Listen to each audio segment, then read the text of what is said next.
Welcome, everybody, at another episode of the Wrestling vs. the World podcast. If you're all enjoying your day, great. If not, well, then let me tell you something, brother. Episode 3 out of 4 of this 4-part series, going over Hogan Knows Best, is finally here. Time to talk about Season 3. If you have not seen the reviews for Season 1 and 2, please go back and watch that when you can. But anyway, so let's crack into this, the second to last season of the series. Next episode, we're going to cover Season 4, when the series finally came to an end.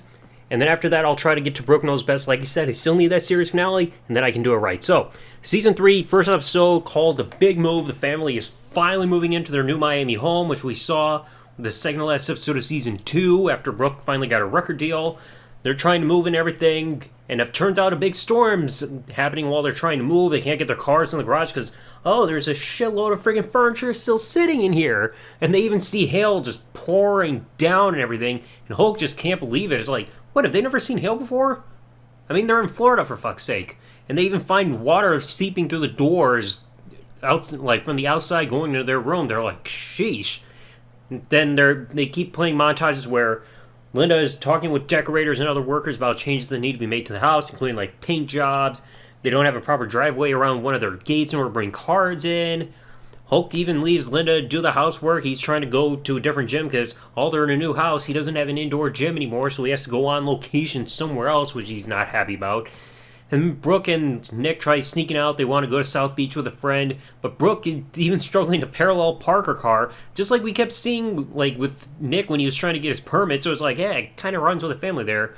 Linda, at one point, she's trying to relax, take a bath, de-stress, but everybody's still bugging the crap out of her. Some guys are barging in while she's taking a bath. It's just like, knock first. Come on. And Linda's just going mad because she's just so stressed out. Everybody's like needing a decision about this and that, and the rest of the family ain't helping. And eventually, Brook, I think she goes back to the radio station, same one she was actually at before, I believe in season 1 or 2. It was whichever one where she was with Jerry, and she's there to promote her hit single, About Us. And then finally, by the end of the episode, Linda is still stressed out, and Hulk decides, hey, come out and play in the pool. And she's just like, alright, I'm not getting out of the pool. Everybody can work later on. I need to relax. So yay, finally. So whole episode about getting the house set up and everything moved. It's like, alright, that works, and leaving the old house. But we'll see that old house later on in Brook Knows Best. I don't remember if we see it in season 4, but they don't fully get rid of that house as we see later on. Episode 2 of the season, Hogan's on the High Seas. Hulk's 53rd birthday is coming around. The family decides, hey, we gotta give a proper present to Hulk. We can't keep giving him t-shirts and everything, so why don't we go on a family cruise? And Hulk, of course, he's not happy because he's got a fear of being on a boat because you have the whole thing about boats sinking and everything like that, so the hazards. But he's like, eventually he caves in. It's like, alright, I'll do it. And he tries relaxing in his chair, getting his tan on, but then fans start bombarding him with freaking autographs and signatures signatures, autographs, pictures, all that stuff. Just kind of like what we saw when he tried taking Linda on a date for the romantic getaway episode. And he's just pissed, and rightfully so. The man's just trying to sit there and relax. And eventually that stuff dies down, everybody minds their business. Family decides they want to go dancing after dinner, but Nick decides, hey, I'm going to go hang out with this girl who I'm macking on. Nick is traveling through the boat, having fun, jumping in the waters, and he eventually goes into an optional tops area of the boat, which the only person that was topless was an old geezer. Thank fuck they said no bring in video cameras because nobody wants to see that. Even censored, alright? I'd still get freaking nightmares of when Mae Young did that shit back in 2000. Then also the family decides, hey, we're going to take part in this family activity called the Not So Newlywed Game, where you've got a newlywed group, you've got a married couple that's been married for a little while, and then one elderly married couple to see who's most compatible. I mean, I think they did that same kind of thing with on an episode of Full House when Joey was doing that whole game show thing, kind of like that same premise, except instead of a newlywed couple, you had Steve and DJ who were just dating still. So kind of that same premise. They're having fun and all that stuff. And we even learned, because of Linda, that herself and Hulk, Whoopi has never been the same with them since they did it on an airplane. For real? I'm surprised Hulk can even fit in a friggin' bathroom that small. But anyway, Nick is even talking with Hulk on the gym, and Nick finally getting girls and everything. Hulk gives a steel approval, hey, keep going, brother. But of course, you gotta be careful getting an STD, you dumb shit. And eventually, like, the ship also stops off to a bit of a destination. They start hanging out with, like, dolphins and everything. Everybody's having fun, swimming in the water. And they eventually get it back on the ship, and they have a big dinner going on. But they also have a special show done in tribute to Hulk for his birthday, being hosted by Nick and Brook, which Hulk says, like, after that's all done, he's like, hey, this is the best birthday ever. So it's like, hey, you went from being skeptical about getting on the boat to having a good time. What else can you do? Episode 3, Brook faces the music. This is a bit of a turbulent time for Brook because she's trying to work on a new single, but her team's not fully approving, like, saying that she's lacking in her whole performance. They're in the studio, so they decide they need to be strict on her, saying that she needs to work on her vocal exercises, getting some rest, and she'll be having days where she won't talk at all, which she is not happy about because, I mean, people have got to talk unless they're mute and they're perfect with being able to communicate with other people. But it's like, it's Brook. She's got to use her voice. And she's even disappointed at one point where she has to give up hanging out with her friends at the beach because she's got to work. And, like, this whole thing is just bringing up her exhaustion and all that stuff. And there's one day where Nick is instigating Brook. She's having a day where she needs to rest her voice, and he's just constantly getting on her nerves. I mean, we see that so many times. She's eventually working on a new single, and it gets far more approval now by her team because, again, she's working on resting, vocal, like, for her body, resting her voice, vocal exercises, everything, even though she's getting, like, exhausted and everything, because it's just nonstop work, and there's no time, again, like, for herself, like we saw back in Season 2, when she was breaking down in front of the family when they got her case from the family vacation. And soon, like, Hulk gets talked to about Brook's image for marketing purposes, which we'll eventually get into a bit, just a little bit later. And Brook even gets news when she wakes up one morning by Hulk saying that her song About Us broke records on MySpace with 1.4 million downloads. I didn't know that many people were even on MySpace at that point. And eventually Brook goes through photo shoots, which Hulk keeps disapproving of, but they're trying to do it for marketing purposes for her album and all that stuff. And I believe that's where they even have the whole thing of her hanging out with some models, like who's going to join her in some of the photo shoots. And one of them we'll see again just a little bit later. So Brook is, like, just going through struggles and everything, not resting. I mean, it's another episode dedicated to Brook's music career. It's whatever. Episode 4, Kosher Mania. Now, this is a subject I know they don't bring up on television all that often. Like, the only other time I recall the word kosher being brought up, I know was on a bit of an episode of Seinfeld when Elaine couldn't get a proper meal because she was in the bathroom at the time, and her only option was the kosher meal. And this whole premise of this episode was Linda is trying to walk her dogs, but they keep wandering away, and she fears that she's pissing off the freaking neighbors and everything, because they pissed off the last ones because of the dogs, and she's worried, oh, we need to leave a good impression on them, so she wants to give cookies to her neighbors. But most of them keep rejecting the cookies because they're Jewish and they live a kosher lifestyle, so they cannot accept it. The family's like, what is kosher? What is kosher? Like, they don't understand it. So Linda decides, okay, we need to really be on good terms with our neighbors, so we're going to have a party. But they still got to figure out how to prepare food for the kosher lifestyle. So Hulk and Nick try going shopping. They're still not aware of what kosher lifestyle is until they finally go to a proper store and they're finally educated about what kosher is. But then, like, there's still some issues, like with Hulk not having the proper grill. He's mixing kosher food with some non-kosher food. They're trying to get educated about the Jewish lifestyle regarding all this. And Brook even tries to shake hands with the rabbi. He's like, oh, no touch. She's like, huh? Until they finally meet some other Jewish guy. He's like, yeah, it's part of, like, the Jewish lifestyle. Don't touch a woman that's not your wife. It's like, here's how you do a kosher hug. And it almost looks like what you do with social distancing with hugging somebody. It's just like, it looks so weird. Like, yeah. It's whatever. So they have the party, things go well, whatever. Episode 5, Brook's dating game.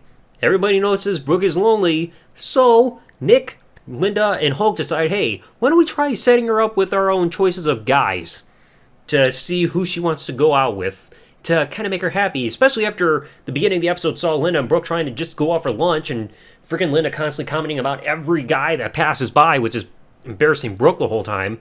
So all three of them try scouting out guys. Hulk's going to the gym, and the whole time he's judging every guy that he sees and guessing their sexuality. It's like, come on, Hulk, you're at a gym. Why are you worried about that? Nick goes to a jet ski store and comes across a guy named Hunter who's also into cars, and Linda tries calling up a friend, we'll bring up in just a moment, that I just mentioned a little bit ago. So Nick brings his new friend Hunter over. Brook is not interested because the guy's shorter than her, and he's clearly lacking a personality despite being the same age. But it's like, that's just a weird thing. Even I still keep seeing on those dating services, women are judgmental of a guy based on his height. It's like, come on, we can't do anything about it. Come on, what did she expect? Hulk ends up going back to the gym, and he comes across D.H. Smith. Yes, Harry Smith, Davy Boy, or British Bulldog Jr., Davy Boy Smith Jr., thinking that, oh, this will be a good guy, and freaking Brooke completely forgets that she's ever known him. Nick's meeting him for the first time. Linda sees him again. They're like, yay, and freaking Smith is just showing off his muscles and everything, and he's like, oh, here are my calves, here are my biceps, I'm trying to dance my pecs. Brooke's like, yeah, he's nice, but the physique is just too big for her. So too bulky and everything. So then finally Linda brings in her guy, and who does she bring? The same model that was chosen for her photo shoot. Yes, the exact same one that took off his shirt, and you could see in the background of that photo shoot from just a few episodes prior. So they decided to go out on a date, they go out to eat, they hang out on the beach, and Brooke actually ends up liking this guy, and they actually go on another date, even though that's off episode. So Linda chose the right guy. Nick chose a guy with no personality, and Hulk chose a wrestler, which was not the best idea. I mean, really, what kind of chemistry would D.H. Smith and freaking Brook have in common? Come on. Episode 6, this was a good one. Super fan. So, the family has to go through VHS tapes for this contest about the best freaking Hulk Hogan fan, and the winner gets to spend time with the family. So, they come across a guy named Kyle, who, at his wedding, himself and his bride-be end up actually doing the whole cup to the ear thing that Hulk does when entering the building and everything. He showed off his memorabilia, and it's like, yep, you win the contest. So, Kyle comes over, gets a tour of the house, gets one of Hulk's knee braces as a souvenir, and it's like, okay, what do you want to do? So it's like his wishes are to see some matches with Hulk, drink beers together, and kind of pick his brain, and Hulk even recorded one of the voicemail messages to play on his phone and everything, so it's like, that's a big plus. They all go out to dinner with him, they have some fun, everything like that, and the guy even comes back with the freaking DVD collection to watch the Hulk, including the match he had with Andre at Shea Stadium. It's like, Jesus. Then later on, Linda's doing laundry, and she even shows off Hulk's lucky red flying underwear, which we'll also get to in a future episode of this season, saying that that's the lucky underwear that Hulk wore when he survived 2 plane crashes, so kind of one of those superstitious type of things. Kyle even sees Hulk's belt that he wore last seen back in 1988, right before it got replaced by the Winged Eagle belt. So it was like he came across some important memorabilia and showed how much he pays attention to Hulk. Then after this, the superfan meets Al Green. Yes, the very same guy who wore a mask that you guys probably saw from Wrestling with Regret about the WXO. My name is Al Green. Doesn't matter if you're some karate. And they're at the house. They drink some big glass of egg yolks before they all take Nick with them, go for a workout, which pushes the superfan so hard that he vomits repeatedly outside of the building all the egg yolks up. Everybody's laughing. It's like, hey, that's my eggs, brother. So then the guy finally calms down, and they decide come back to the gym and start taking some wrestling bumps and everything and learning some basic wrestling stuff within a ring that Hulk rented out. Kind of cool thing. And then finally, after all that, Kyle closes off by getting a Hulkamania tattoo that says Team Hogan on his arm. Got it.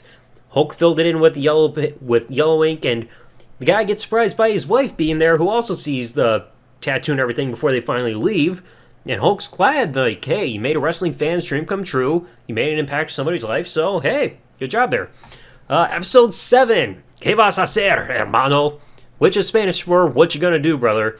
Where at the beginning, Nick and Brook are trying to get some food at a gas station and trying to get directions home and everything. But the problem is, since they live in Miami and it's primarily a Hispanic type of community there, everything's in Spanish and they don't know what the fuck's going on. So after Linda finds that out, they decide, hey, we gotta learn how to speak Spanish in order to adapt properly to this community.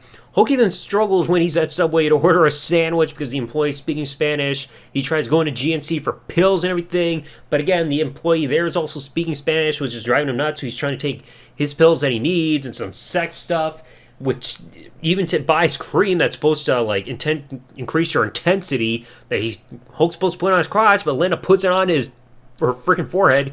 Nick is just like, warning, applying wiener cream to your forehead may cause your head to explode. And Linda's like, oh, it burns. How do you put it down there?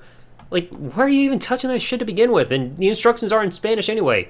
So they hire an instructor. They're learning Spanish. Linda wants to communicate with their employees that are fixing the house. Hulk just wants to learn it to communicate with the locals, which is a perfectly legit reason. And they're asking like, oh, how do you say this? How do you say that? Nick is like, I want to learn how you say, I've got a disco ball in my mouth because of his grill. Hulk wants to know, is like, where's the gym? And Linda wants to learn any phrase that she can figure out on how to tell Hulk that she's not in the mood. So it's like she's just repeating all that shit. They eventually go out, they take some lessons again. They try going out in public to try to adapt with their newfound language. They try going shopping at a Cuban store for fun. They observe people playing dominoes and even order some food at a little outdoor Mexican restaurant. And Nick even tries ordering sandwiches over the phone in Spanish, which I did not understand what the fuck he was trying to do until he admitted later on to the instructor, like, oh, I tried ordering sandwiches, because, like, they didn't have a translator for the woman on the phone or anything like that. And so the instructor then suggests, why don't you guys have dinner tonight at home where all you do is speak Spanish in order to get used to it. Hulk says he wants 2 plates of chicken, aka pollo, and un cerveza, aka a beer. But then there's even swearing in Spanish where Nick's saying the chicken smells like ass. And it turns out the chicken's not even fully cooked. And it's like, uh-oh. And Brook is even saying the food tastes like shit. And of course, they didn't even censor Brook when she said that, even though the freaking subtitles on there that they put in for editing had the word shit censored. But her speaking Spanish, they're like, no, just leave that in there. So, I mean, hey, they actually had some entertainment value, and they're just trying to adapt and all that. Episode 8, Brook Bears All. So Brook is promoting an upcoming show of hers for some kind of festival and everything. And during rehearsals, Linda is just constantly getting on her ass, like critiquing her and just interjecting every input that she can and being like, hey, you gotta do this, you gotta do that, you're not doing enough this. Be careful of your vocal levels while you're dancing and all that. And Brook is just getting exhausted. I mean, the concert goes off without a hitch, but she's just tired of her family just getting on her case about every little thing she's doing. I mean, you gotta remember, Brooke's more the professional. She knows what she's doing better than this. So then, after this, Brook gets a phone call from her publicist that she's being offered a front cover and even some parts inside of an FHM magazine for like a photo shoot and even interview/Q&A, which Hulk is not happy about because like of what can be done, because there can be some risque stuff on there. But this all happens while Hulk is away. He's like saying that he's got to go wrestle and everything. So this has got to be in preparation for the match 2006 against, I think, Randy Orton. That's the only thing I can think about. Then eventually he comes back after the photo shoot's finally done. Freaking Brook does all the swimsuits and everything. And then after Hulk sees some pictures on his phone of the photos of the swimsuits, he's just like, oh no, this doesn't work for me, brother. Finally, the magazines come out in November. So there's a few month gap there. But we'll get to the few month gap stuff later on in another episode because there's going to be continuity issues like we saw in Season 2. Finally, Hulk gets the call from Bubba Love Sponge for himself and Nick saying, hey, the magazines are out. So they go to as many places as they can and buy every issue of the magazine just to make sure nobody else sees it. They bring magazines home. They're like, yay, we got the magazines. And then Hulk finally gives some approval of all that. And even reading some of the Q&A interviews and all that. So it's like, yeah, Hulk approves now because he doesn't want the neighbors seeing it. That's why they bought every magazine they could. And Hulk even tries to say, I'm the police, I need these magazines. Yeah, you need every single magazine possible. Who knows how much they had to spend for all those magazines. Episode 9, Nick in the driver's seat. So, this one, Nick is hanging out at a car show in hopes of getting into drifting as a new hobby. But Hulk is skeptical because, once again, Nick has got his sights set on something. He feels that Nick's just going to change his mind again like he did with wrestling and acting beforehand. But Nick is like, no, I really want to do this and want to get into drifting. I mean, it seems like it would be the right thing because he's all about cars and everything. So Hulk takes Nick to a driving school in order to prepare for him for it. And plus, Nick's got to get a certain license in order to do professional drifting. So he looks to get a drifting car on his own. Hulk has to hook him up with help and everything like that. He's getting praised by his instructors for all the work that he's doing. And then Nick tries taking part in practice for a drift qualifier, but during practice he ends up getting impacted with the wall. Sorry, he impacts the wall with the front passenger side of the car, so they have to hurry up and take it to repairs. But the problem is they have like a few hour freaking window there between the time they're trying to fix the car and by the time the drift qualifier happens. So they have to borrow a freaking car from the dealership to get a part to put it on this car in order to get it repaired in time to hurry up, get there. They get that stuff done in time, and Nick finally does run, but the problem is he hits the wall again, even harder, and the family's just freaking out. They're like, oh god, he hit the wall hard, is he okay? Thankfully he's alright, but he tells the crew, get off me, I gotta finish this whole thing. So he continues doing the race, or drifting everything, but he doesn't qualify for the whole drifting competition in order to get his license like he wanted. I mean, he did well, but he's just disappointed himself because he had his sights set on this, and he just didn't qualify like he wanted. So it's whatever. Episode 10. Here we go. Knobs Invades. First time we are seeing Knobs since the first episode of this season. Decides to come down, finally see the house, spend some time there and everything with the family and everything. Like I said, it's the first time he's been seen in 9 episodes. So Knobs gets down there, he gets a house tour, but he's describing everything as awesome. Like, big whoop. And they even set up a bed for Knobs, and Nick decides to have some fun by rubbing his ass all over Knobs' pillows. Like, Jesus. And Knobs even goes to the bathroom later on, taking a shit. And before he can even finish flushing or anything, he's like, Linda, I need toilet paper. And Linda goes in there, she smells it and sprays it. It's like, Linda, you went there before he's even finished with his business. He was just looking for toilet paper. Then you're spraying, saying, hey, keep the air freshener with you at all times, because you stink. Then the next morning, Hulk's still asleep and everything, but Linda's up, and and Knobs decide, hey, I'm going to wake up Hulk, and he freaking jumps on him and pisses off Hulk in the morning. So then they decide to go to a liquor store, and they buy as much alcohol as they can to the point where it fills up the refrigerator with Miller Lite. Oh, God. And afterwards, they decide to have some fun. They hang out in the pool, drink a beer and everything, and they even attend a Marlins game with Nick, which Linda ain't also happy about. Eventually, Linda comes to Knobs' room to observe it and sees how much of a mess it is. She ain't happy. And later on that night, after dinner, Knobs wants to go watch a movie, but everybody else is like, no, we're going to bed, motherfucker. So Knobs is just pissing everybody off, and Linda's talking to him and everything. Hulk decides, I want to get revenge on Knobs. So Knobs won't wake up yet, and then Hulk drops an elbow on him to wake him up, so that works. And lets Knobs know, hey, you gotta lighten up on the antics, just ease up already. So Knobs decides, hey, why don't I help out around here? So he tries helping making breakfast, he gives Coco a bath. He tells Nick, hey, can you give me a couple towels to help dry off Coco? And despite the fact that Knobs is all wet, and Nick is just like, oh, we don't have any towels. So then Knobs gets his revenge because Nick is hanging out with a bunch of girls and some of his friends. Knobs gets on Nick and gets him all wet and everything. It's like, yeah, that's what happens when you don't help me, motherfucker. The Knobs also decides, hey, I'll also help with laundry. So he throws all the whites in the dryer, but he also throws a red shirt in there. And then, of course, the freaking clothes come out pink. And Hulk even freaking smashes Brian Knobs in the back with a chair.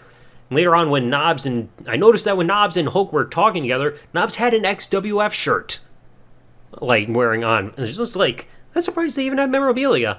And Knobs decides, hey, why don't we just throw a party for a bunch of the guys that are down here? So they end up getting Greg Valentine, Jim Duggan, Haku, Brutus Beefcake, Al Green, B. Brian Blair, Jerry Saggs, and Pat, Not So Fat or Not Too Much Fat or whatever his nickname was, Pat Catigno. I've never heard of this guy before. He's just the one name out of all of them that I haven't heard before.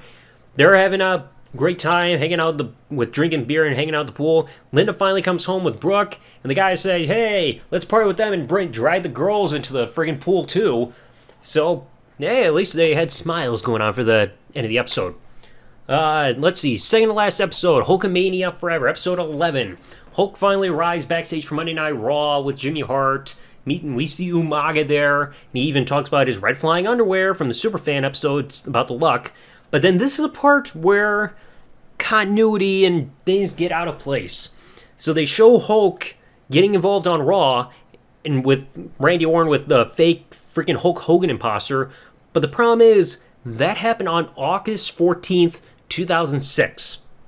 Okay, so that happens, and they even splice in some fan footage from what clearly happened at Saturday night's main event, because you could see the WWE logo from the bottom left corner of the screen to the top right corner. They only put it in the top right corner for when they did Saturday Night's Main Event. Because in the bottom left corner, when they aired Saturday Night's Main Event, that's where the NBC logo is. So they had to replace it and everything.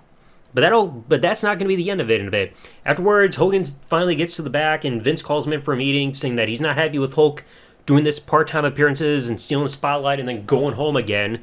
He wants a better commitment from Hulk in terms of appearances and a contract. So then after this, Hulk gets a call from Vince saying, hey, want you in Dallas for Saturday Night's Main Event, and hey, since you need help with Brook, we'll promote our music video for the song About Us. But the problem is, this Saturday Night's Main Event segment, this was in mid-July. So again, this is out of order. First they show Hulk having the segment, like the run-in on Randy Orton, which was mid-August, and then all of a sudden Hulk gets a call on the phone for Saturday Night's Main Event when that whole thing was in mid-July. Ugh. I mean, we saw this continuity error, like I said before, with freaking SummerSlam 2005 and the anniversary and all that shit. It's just like, get some consistency there, please. But they had the whole segment. They didn't even show the part where Randy Orton gave Brook a rose in the ring. But then Vince eventually passes by Brook and Hulk in a room and praises them, saying, "Oh yeah, that was tremendous," and walks away. So then Hulk eventually is at home and he gets a fax of a 20-year deal from Vince. And Hulk is considering the deal because he's the only one in the house making money, but everybody else is skeptical, like, that's a long commitment. We don't want you possibly getting in the ring again. So Hulk's like, yeah, I gotta have a meeting with Vince about this. So he goes to WWE headquarters, he talks to Vince about the deal, reveals that the deal for 20 years is justified because they invested so much time and money and everything in Hulkamania over the years. But Hulk, he's more concerned about his schedule because he wants to spend as much time as he can with the kids because they're still at home, they're still young, so they're trying to figure out that whole deal. But Vince even said that even after Hulk passes, he wants to make sure that the family can still financially profit off the Hogan name to make sure they're taken care of. So they had not signed a deal by the end of the episode, and plus it's clear that the deal never got signed because a few years later, Hulk's in TNA. And I think they had some kind of falling out that happened the following year in 2007, so clearly nothing got signed. So, I mean, fun episode, but again, there's continuity errors with what they freaking aired in the episode for dates. I mean, like I just said, the whole thing with the fake Hogan, that was in mid-August, and then they aired the Saturday Night's Main Event stuff, which was a month prior. Get it in order. Anyway, season finale, episode 12, the Canine Mutiny. So, the whole theme is that there are issues with the dogs ever since the move, which is going to be the whole theme. But at the beginning, like, Brook and Linda are riding in a limo, and one of the dogs shit in the limo, so they try airing out the limo. I think they possibly throw the dog shit out, who knows, and they get sprayed by a passerby who's watering their front yard, and freaking Brook and Linda get out of the limo, and they're like, hey, what the fuck? So they confront the guy, and all of a sudden, somehow, at that same time, a police car comes through, and they're like, oh yeah, this guy sprayed us, which is bullshit, and eventually the cop confronts them and everything. It's like, woohoo, whatever. So then we actually get a bit of a montage after that about the chaos that the dogs are causing, because it seems like things haven't been the same since the move. Like, the dogs are pissing places, shitting places, messing with furniture, they don't want to go for a walk outside, they won't eat. They're just like, what's going on? So, and also they also show that in the meantime, they lose one of their frogs, so they think ammonia got built up in the frog bowl, so they lose one of the frogs there on the episode. But after that, Linda's like, what do we do about these dogs? How can we get them to obey? So they decide to do a few different things. First, they decide to sign up the dogs for a yoga class, which Linda was not on board with. She feels just not worth the time because the dogs are still hard to handle despite that because they're running through the building. After that, she talks to her masseuse and it's like, yeah, something's not right. It seems like the dogs aren't the same since the move. So then her masseuse decides, hey, maybe they're stressed because of the move, so why don't you get them a masseuse? So they get a masseuse to calm them down, and it seems to be working. And, like, eventually Linda's talking to Hulk afterwards, and Hulk's like, this is getting stupid. And then one of the birds actually bites Hulk on the nose and draws blood. It's like, well, at least you didn't have to blade yourself. And after this, they decide, hey, we're going to call an animal psychic to read the energy of the dogs. And this woman's just talking like, oh, I'm talking on behalf of the spirit of your dogs because they can't speak English. And Nick's not buying it. He's like, yeah, this is bullshit. And of course, I'm watching this like, yeah, of course it's bullshit. This woman is just making up shit just to freaking get your money. And eventually, after all that, finally the dogs calm down. Everything seems fine. So hey, it just seems like the dogs were just stressed out and disobedient because they have to adapt to a new home. But anyway, that's all of season 3. 12 episodes there. In terms of all the episodes, to give a quick rundown in terms of my overall feelings on this, this is a bit of an iffy season. I mean, the first episode I kind of liked. They're adapting to a new home, moving and everything. It's alright. Hogan's on the high seas on the cruise ship was really fun for an episode.